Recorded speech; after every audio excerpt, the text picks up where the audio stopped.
This video is covering why I decided to sponsor in my wife into EXP as opposed to us doing a domestic team together. There is no right or wrong answer. It really depends on what you and your spouse's goals are. But if you are a real estate agent, you're considering joining EXP or switching brokerages to work with your spouse at EXP, it's worth knowing whether you should do a domestic team or sponsor them in. And if you sponsor them in, at what level. I'm Ali Garcet. I've been a real estate agent for 3.5 years. I've done over 115 closings. I've increased my income by about $4,400 a month. I share on this channel tips, tricks for real estate agents, both new and also advanced, but the person that I help the most are those that are making $100,000 right now. They already know how to do the business. They know that they want to be in the business for a long time, and they don't know how to scale from $100,000 to $200,000. If that is you, let's book a call or just join me or my wife at Exp Realty. You're going to get everything, all the resources of what I'm going to be covering today. Before I go into the finances, I want to cover personality, because different personalities will make or break, a team. Not everyone wants to be an outgoing real estate agent. Sometimes spouses that are both real estate agents, one will want to be the transaction coordinator, a little bit more behind the scenes. One will want to be more client facing. Sometimes they both want to be client facing. They just need an admin. There's so many ways that this can work. Why my wife and I chose for me to not do the domestic team is because she didn't really want to be client facing. She's very organized, likes to do solo work, and doesn't really like public facing work.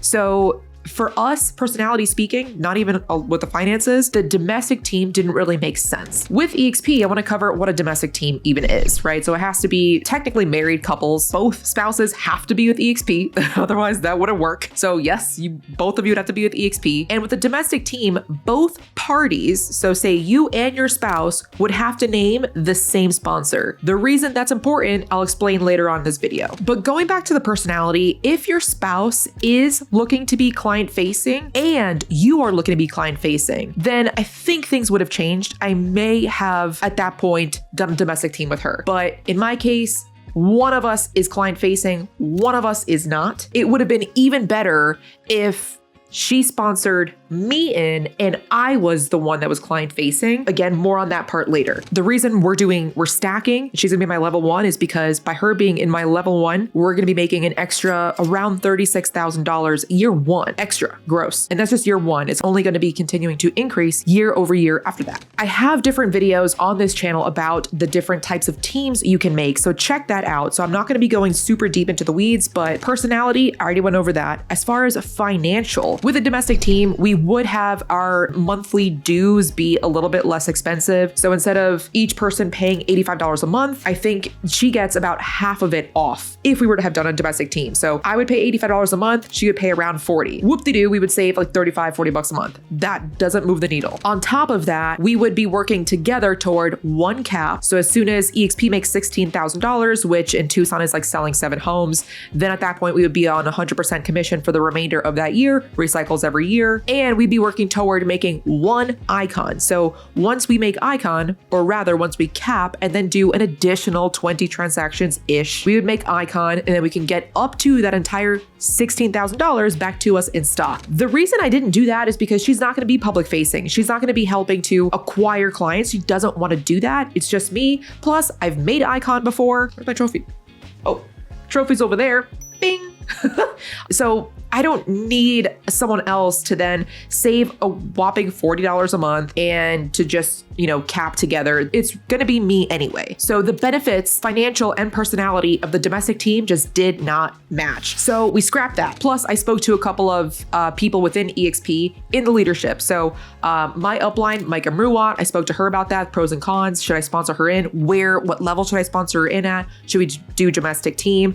I also spoke to the EXP Vice President of Growth. Thank you, Tony. He's amazing. I spoke to a couple of people. So thank you all for your help. And as soon as I messaged them on Workplace, I was like, hey, do you have some time? Because I'm sponsoring my wife in today. Just want to know if I should do a team, do a not, or where should I rack and stack her? And we made a conversation like that same day. Frank actually was like, hey, are you free in an hour? I'm like, I'm free right now. He's like, okay, you know what? I'll call you right now. So it was awesome. The support in EXP is super great. So we scrapped the domestic team. Then it was a matter of what level should I sponsor her in at?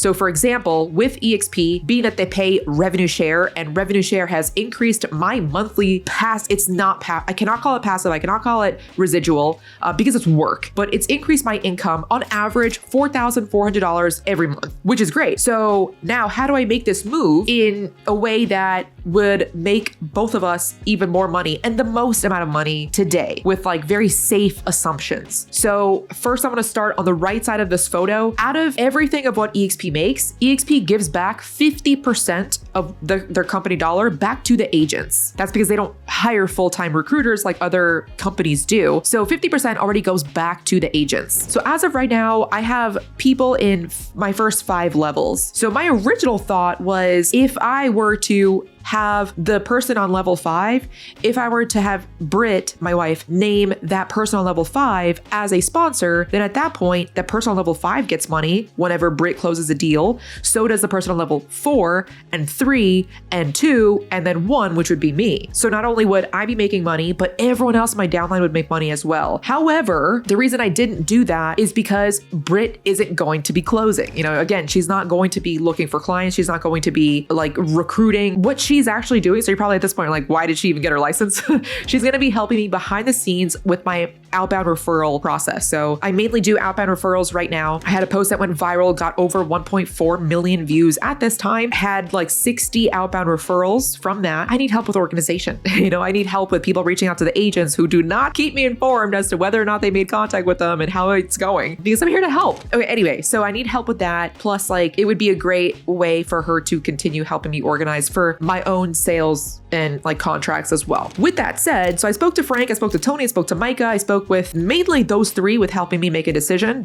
They've been around and understand the EXP model and financially like which one would be the best for both of us. And they decided that I should just sponsor her in directly. So therefore, Britt is going to be in my level 1. And the reason for that is because that makes the most money. Whenever there is revenue share, aka whenever somebody sells a property, which by the way, EXP sells homes. This EXP somehow got like the bad raps of like being a recruiting brokerage. And that's because they're actually paying their agents and instead of paying full-time recruiters.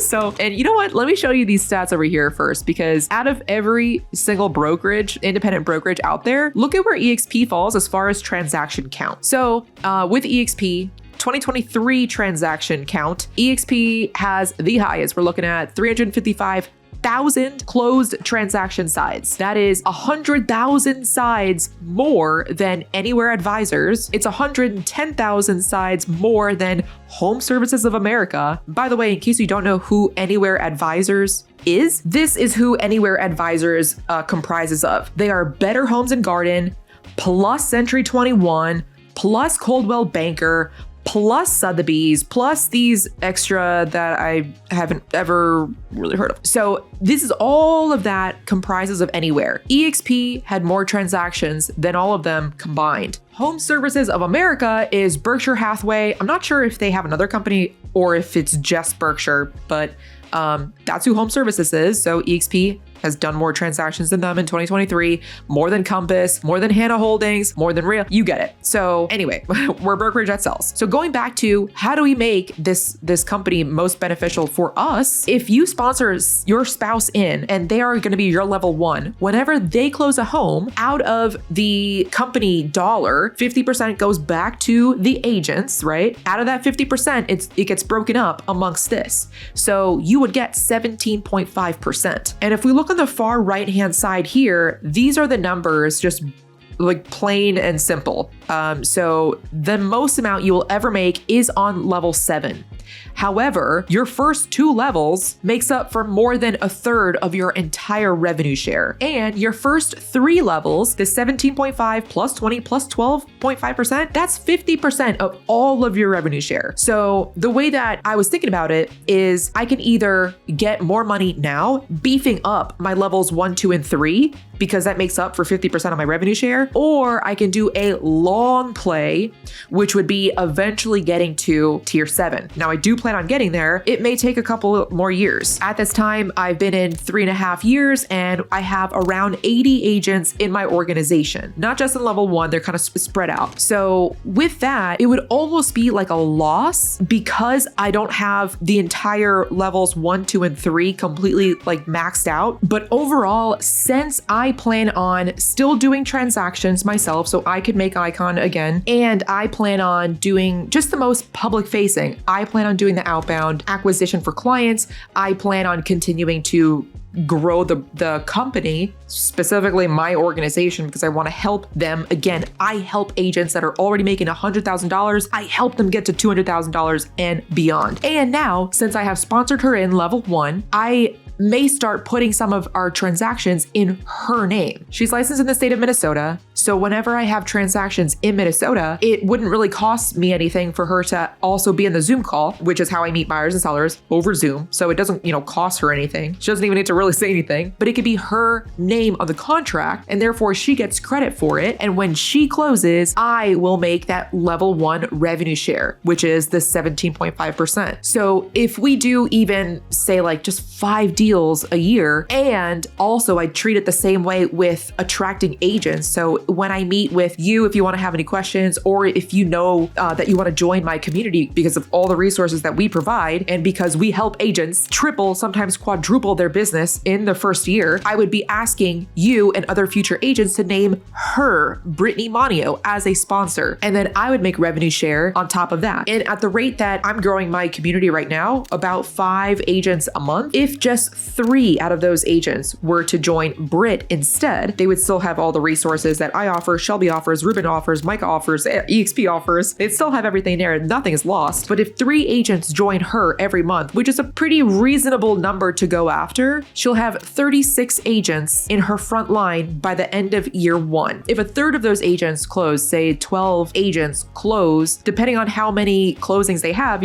if they actually cap, aka EXP, makes $16,000, then at that point, she could easily make $36,000 if my math is correct. And by the way, this is not making any financial claim. I am definitely not guaranteeing anything. I'm not promising. I'm using my past numbers of what I have been seeing in my bank account. Can I promise anything for you?